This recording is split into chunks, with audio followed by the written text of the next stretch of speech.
Kalau hujannya seperti zaman 40 hari 40 malam.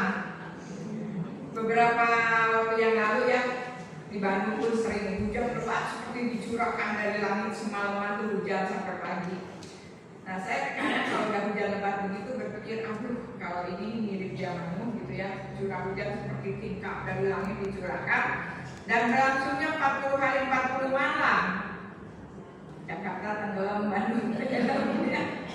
Hujan setengah jam saja hujan lebat Bandung udah banjir. Seperempat jam tuh kalau hujan lebat udah banjir ya.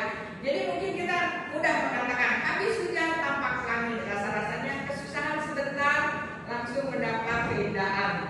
Kemudian ada juga pepatah yang mengatakan badai pasti berlalu. Tapi kalau bertahun-tahun badainya kehidupannya nggak ada habis-habisnya, bahkan diakhiri dengan tsunami.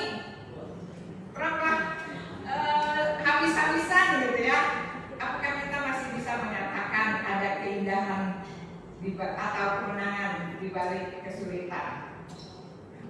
Dan kemarin penginjilan ini sudah istilahnya merekonstruksi ulang ya bagaimana perjalanan hidup Tuhan Yesus yang penuh dengan kesengsaraan, bukan hanya sepanjang 600 meter jalan Dolorosa itu, tapi sepanjang hidupnya dari Bethlehem sampai Golgota penuh dengan kesengsaraan. Tapi kita akan lihat teladannya, bagaimana Tuhan taat sampai mati di kayu salib, bahkan sampai kebangkitannya pun dia taat, sehingga akhirnya benar-benar pelangi atau mahkota kemuliaan itu terpancar dalam kehidupan Tuhan.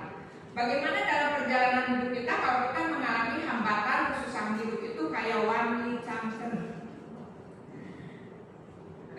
tembok besar yang Wali itu katanya 10.000 li ya, ukuran di Asia Timur yang nggak pakai kilometer.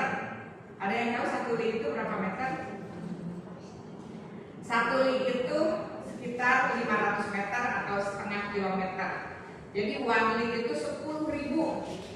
Saya nggak tahu benar-benar itu tembok besar di China itu 10.000 li gitu ya, artinya itu 5.000 kilometer. Kalau kita dari Bandung ke Surabaya aja itu cuma 600 km, Jawa Barat ke Jawa Timur. Jadi berapa kali panjang Pulau Jawa ya, 5.000 km. Atau cuma istilah karena tembok besar itu terlalu panjang. Nah bagaimana dalam sepanjang hidup kita itu rasanya tuh saya hidup itu susah dari lahir sampai sekarang udah tua, nggak pernah lihat pelangi, nggak pernah lihat pelanginya gitu ya. Wah lincang liku-likunya tuh susah, menderita, sengsara gitu ya. Apakah saya bisa kuat sampai akhir untuk menjadi orang yang percaya dan taat pada firman Tuhan? Saya udah taat gitu kan, dari lahir udah Kristen, tapi rasa-rasanya belum melihat pelangi, belum melihat kesusahan itu berlalu dari hidup saya. Kalau kita mengalami hal itu, ini firman Tuhan ini sangat menguatkan kita pada sore hari ini ya. Kita akan lihat di sini dikatakan semua yang lahir dari Allah mengalahkan, kemudian menjadi pemenang katanya ya, mengalahkan dunia. Artinya apa? Kalau mengalahkan kemudian jadi pemenang itu pasti ada pertempuran, peperangan ya. Peperangan apa? Peperangan apa yang sehingga dikatakan kita ini orang yang lahir baru percaya Tuhan Yesus itu bisa menjadi pemenang, mengalahkan dunia. Nah, kita akan lihat apa yang dimaksud peperangan rohani ya. Yang dimaksud peperangan di sini ya, kita lihat kalau zaman Nuh itu akhirnya melewati 40 hari hujan badai gitu ya, yang menewaskan semua penduduk bumi kecuali Nuh dan keluarganya dan semua binatang makhluk hidup di dalam perahu. Ujung-ujungnya 40 hari akhirnya melihat langit. Lalu Tuhan Yesus 33 tahun setengah usianya sengsara gitu kan, susah untuk menyatakan kerajaan Allah karena ditolak oleh bumi. Tapi kemudian pada akhirnya saat ini kita lihat ya, lebih dari 1 miliar memuliakan nama Tuhan ya. Dia mendapatkan mahkota kemenangan. Nah, sekarang bagaimana kita bisa melihat pelangi melewati setiap liku-liku kehidupan kita ya. Saya nggak pernah melihat pelangi yang indah itu dari ujung sampai ujung, busur, benar-benar berbentuk busur tanpa halangan itu di Papua ya.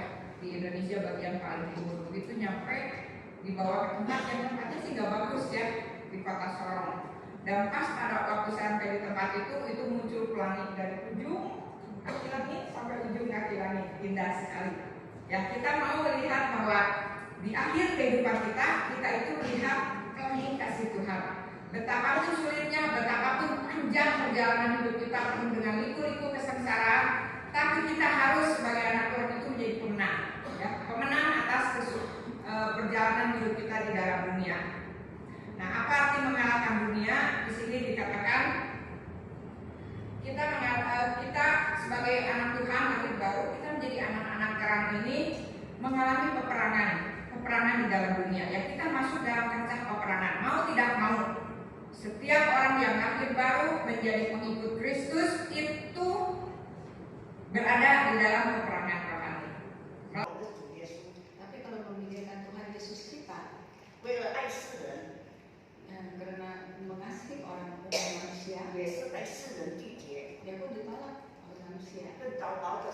Yang lebih celaka lagi, dimaki dan disesat, bahkan disalibkan. Kalau memikirkan hal ini, saya itu mendapatkan kekuatan lagi. Karena saya tahu karena mengabarkan Injil adalah amanat agung Tuhan.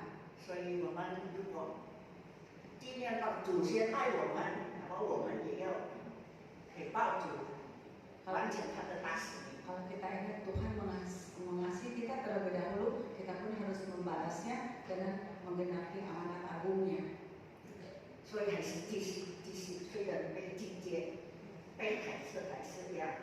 Meskipun ditolak, saya tetap terus mengabarkan Injil. Saya yakin ini bukan kekuatan pribadi saya, pasti Roh Kudus yang sedang membantu.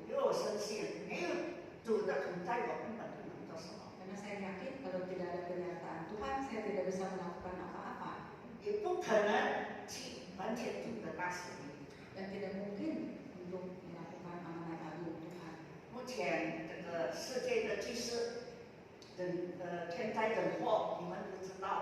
Sekarang ini di dunia banyak sekali bencana alam dan malapetaka yang lain. Alkitab menyebutkan akhir zaman itu mirip-mirip. Saya yakin ini sebentar lagi adalah akhir zaman. Belakang saya itu belakangan banyak sakit penyakit.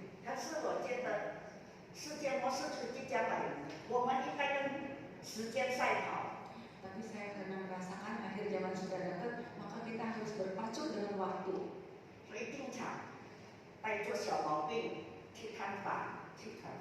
Sehingga meskipun sakit, ya saya pergi mengabarkan Injil tahun melawat. Meskipun mengabarkan Injil itu suka sering ditolak, ada kalanya ditolak.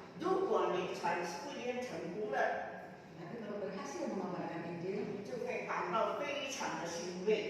maka akan terhibur. Apalagi kalau melihat orang itu mulai ikut pelayanan, wah, sukacita itu suka dilukiskan dengan kata-kata.